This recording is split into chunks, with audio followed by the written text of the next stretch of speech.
श्रीराधा कृष्ण चरण कमलेभ्यो नमः।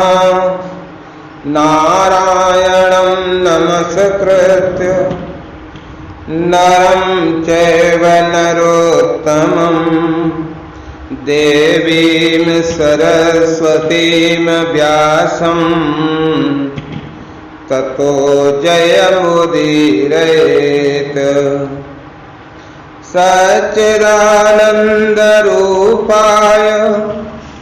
विश्वोत्पत्त्यादिहेतवे तापत्रयविनाशाय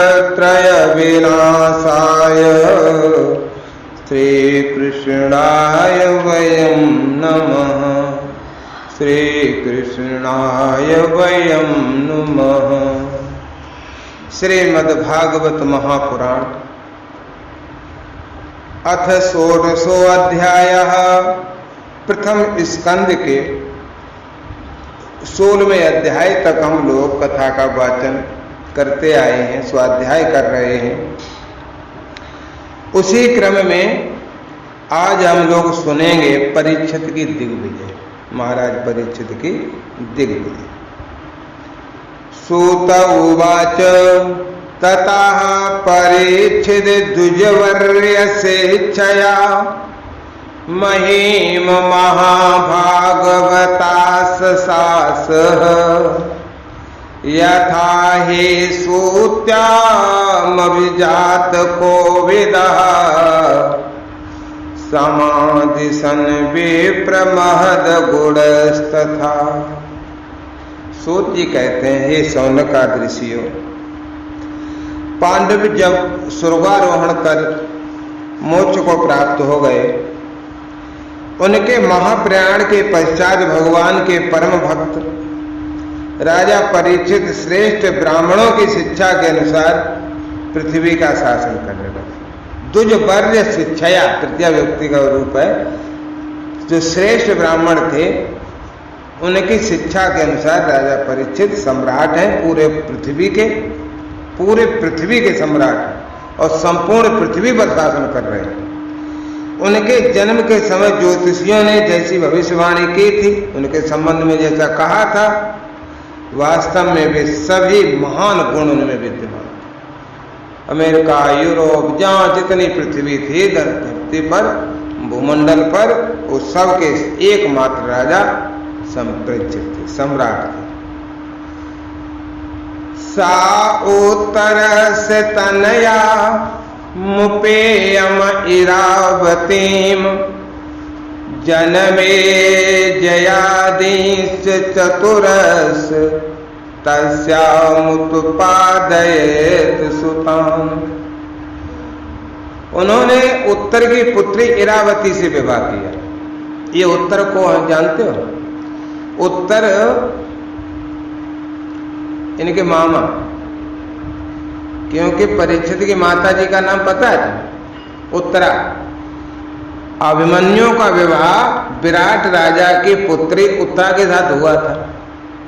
तो विराट के 2 संतानें थीं, एक लड़का था, एक लड़की थी। पुत्री का नाम था उत्तरा, पुत्र का नाम था उत्तर। जो अर्जुन करा था, आंख के गया था कि हम युद्ध करेंगे, फिर डर गया था उस सेना को देख करके।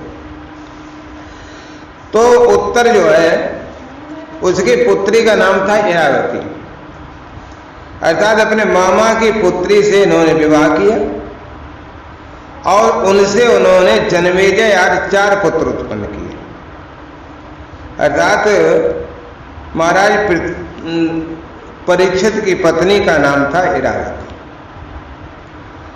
आजहार स्वमेधास्तेन गंगायाम भूर दक्षिणान शारदुवतं गुरुं कृत्वा देवाय यत्राच्य गोचरः। तथा कृपाचार्य को आचार्य बना लिया इन्होंने, और उन्होंने बना करके गंगा के तट पर 3 बहुत बड़े बड़े अश्वमेध यज्ञ किए, जिनमें ब्राह्मणों को पुष्कल दक्षिणा दी। उन यज्ञों में देवता लोग प्रत्यक्ष आकर प्रकट होकर के अपना भाग ग्रहण करते थे। जिस देवता की आहुति दी जाती वो देवता सामने प्रकट हो जाता। ऐसे थे परीक्षित का प्रभाव। निज ग्राहो जसा वीरा कलिम दिग विजय कुचित नृपलंग धरम शूद्रम अनंतम गोमिथुम पद अनंतम गोमिथुनम पद।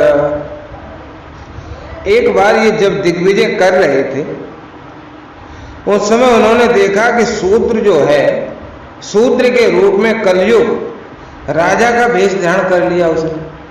कलयुग ने राजा का भेष बनाया, और कौन सा राजा? शूद्रों का राजा।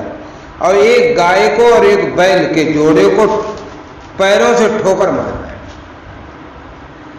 तब उन्होंने उसे बलपूर्वक पकड़ लिया और पकड़कर उसे दंड दिया। राजा तो पराक्रमी थे। जैसे ही ये बात कही तो शौनक आदि ऋषि, जो ब्रह्मज्ञानी ऋषि थे बहुत बड़े बड़े, उन्होंने यहाँ पर सुखदेव ने सूत जी को रोका कि महाराज रुको थोड़ा, एक प्रश्न मन में उठ रहा है, वो जिज्ञासा को यही शांत करते चलो, नहीं तो बाद में हम भूल जाएंगे। क्या पूछा?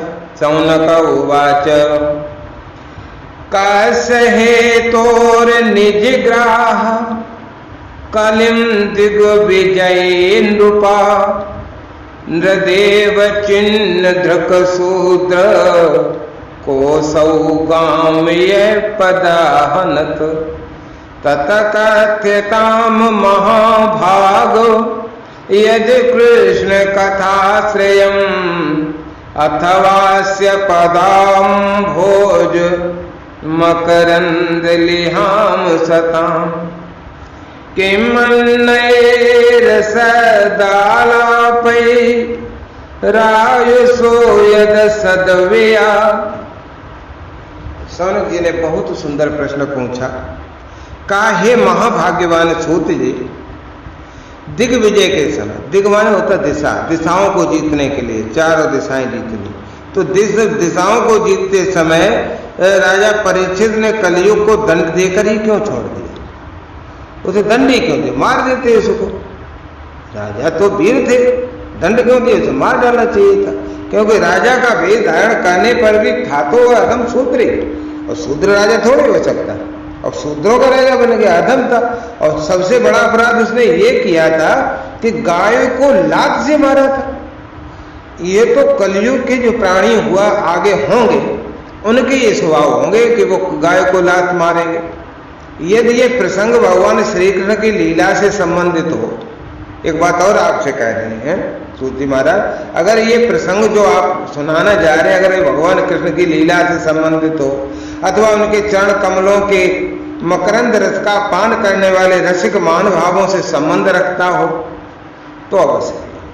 मतलब ये है, शौनक जी के कहने का अर्थ ये है कि भगवान श्री कृष्ण से संबंधित अगर कोई कथाएं तो अवश्य सुननी चाहिए, और दूसरी व्यर्थ की बातों से क्या लाभ? संसार की दूसरी बातें, दूसरी सांसारिक कथाएं, दूसरे धर्मों की कथाएं, उनमें उनको सुनने से आयु को व्यर्थ नष्ट क्यों किया जाए? तो महाराज बस एक ही है कि अगर भगवान श्री कृष्ण से कुछ संबंधित हो इस कथा का कुछ अंश, तो आप मुझे अवश्य बताएं, और ऐसा नहीं है तो मत बताएं। कितना सुंदर हो। क्षुद्रायुषाम नृणामंग मर्त्यानामृतमेक्षताम इहो पुहूतो भगवान मृत्यो सामेत कर्मणि। अरे प्यारे सूत जी, अब प्यारे सूत जी इसलिए कहते हैं, शौनक जी हैं बहुत उम्र के और सूत जी हैं नए, इसलिए वो उन्हें बड़े प्यार भरे शब्दों से बोल रहे हैं। प्यारे सूत जी, जो लोग चाहते तो हैं मोक्ष, परंतु अल्पायु होने के कारण मृत्यु से ग्रसित हो रहे, उनके कल्याण के लिए भगवान यम का आह्वान करके उन्हें यहाँ सामित्र कर्म में नियुक्त कर दिया गया।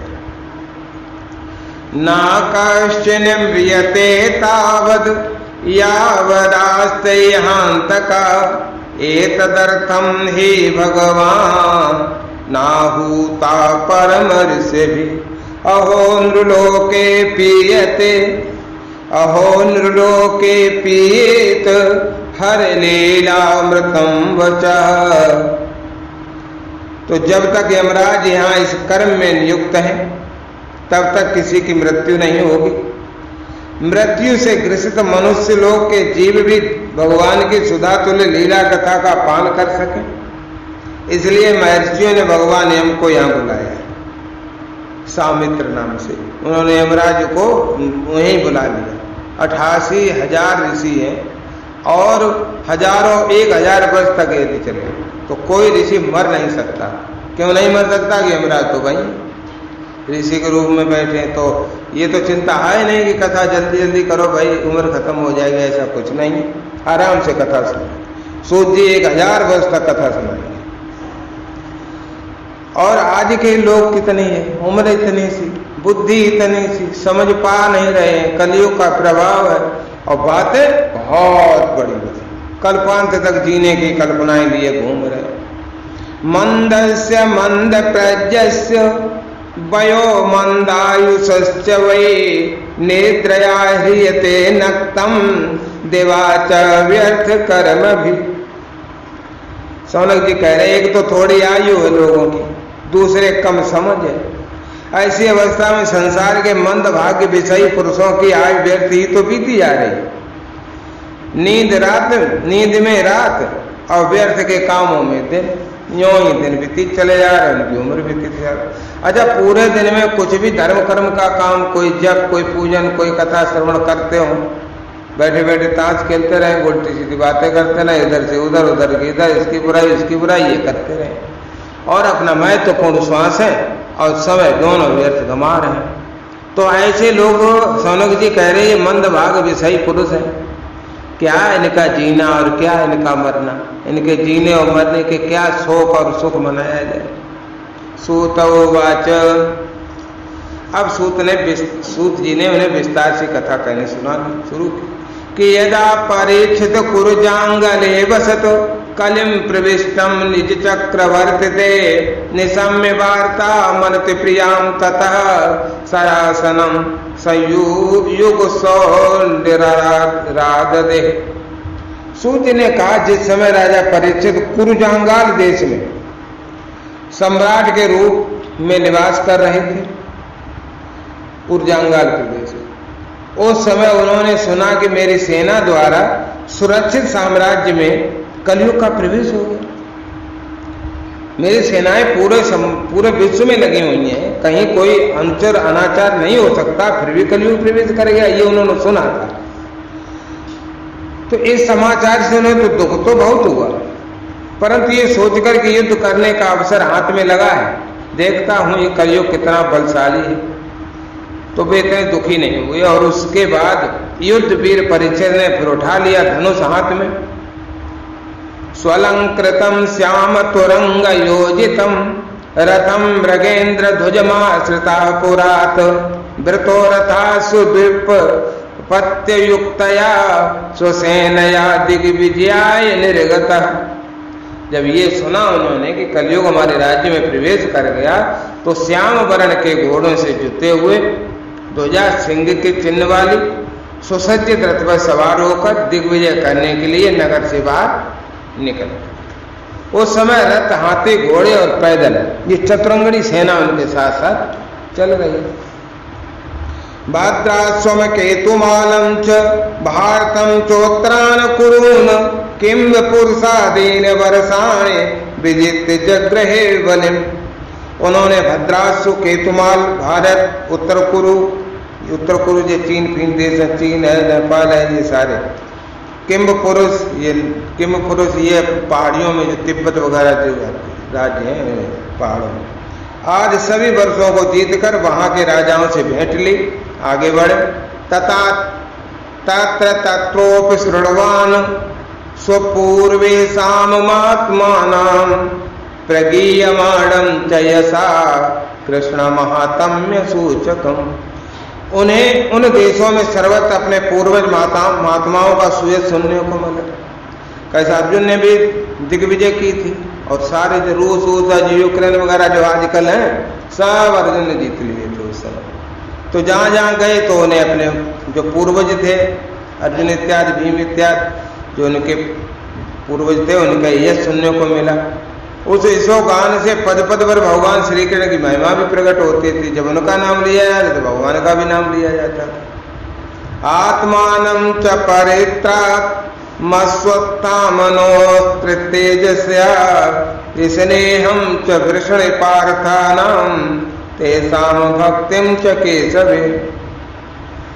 और इसके साथ ही उन्हें यह भी सुनने को मिलता था कि भगवान श्री कृष्ण ने अश्वत्थामा के ब्रह्मास्त्र से भयंकर ज्वाला से किस प्रकार उनकी रक्षा की थी।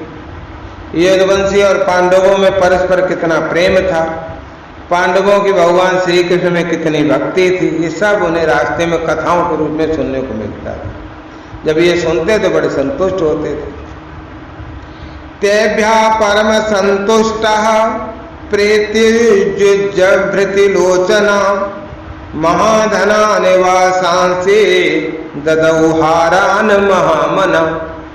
इतने प्रसन्न हो जाते थे परीक्षित ये चरित्र सुनकर कि उन महामना राजा परीक्षित इतने प्रसन्न इन लोगों से होते जो उन्हें ये कथाएं सुनाता था, तो उनके नेत्रों से प्रेमाश्रु छलक आते थे और बड़ी उदारता से उन्हें बहुमूल्य वस्त्र मणियों के हार उपहार के रूप में दे दिया करते थे।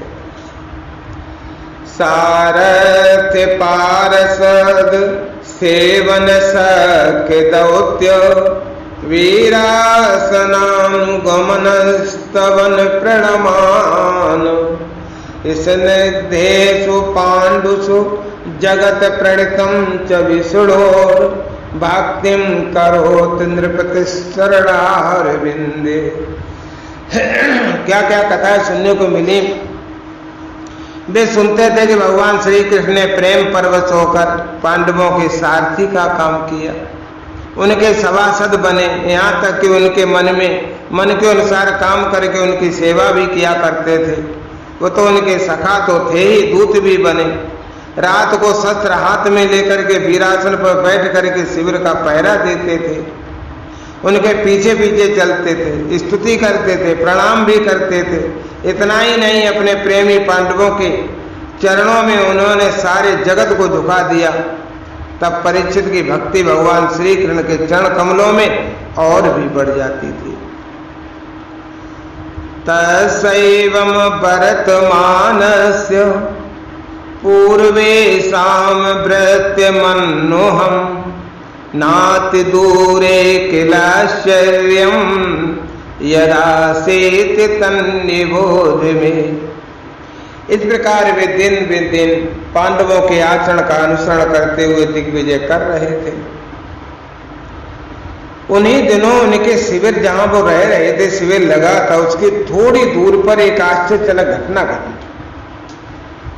जब वो आश्चर्यजनक घटना घटी तो उसकी खबर राजा परीक्षित को लगी।